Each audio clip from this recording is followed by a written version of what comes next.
তো দেখো আমাদের আজকে রাতে হবে ঝিনুক। তো মা আগে এটাকে নুন হলুদ দিয়ে সেদ্ধ করে নিল। তো চলো আজকে তোমাদের দেখাবো ঝিনুক রান্নার রেসিপি। তো চলো আগে এটাকে মা সেদ্ধ করে নিল। তো দেখো এখানে মা এখন দিয়ে দিল সর্ষের তেলের মধ্যে কালো জিরে।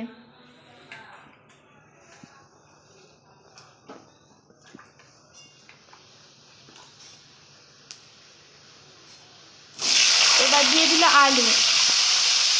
আমার হাতে তেল ছিটকাচ্ছে।